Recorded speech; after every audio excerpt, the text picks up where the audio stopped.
मुकुली अय्या या मुकुली अय्या बाबा अय्या मुकुली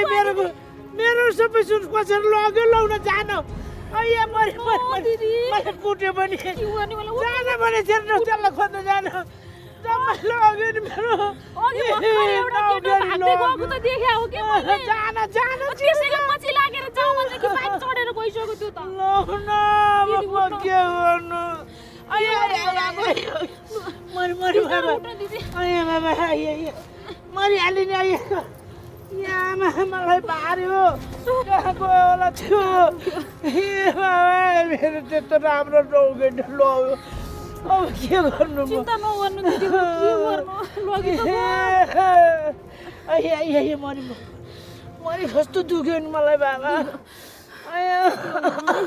कहाँ लग्यो होला त्यही भएर अघि नै नजाउँ भनेको मैले के गर्नु आफूलाई नि यही बेलामा पिसाबले च्यापेर के गर्नु दिदी मर्नु न अब के गर्ने होला अब चिन्ता गरेर आउँदैन के गर्नु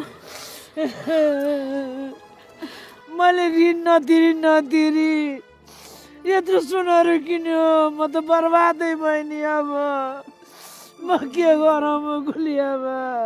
दिदी नरुनु न अघि म त्यहाँ पिसा फेरेर उठ्ने बेलामा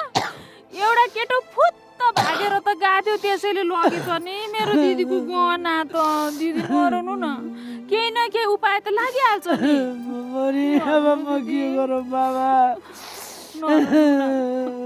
चिन्ता नगर्नु दिदी अब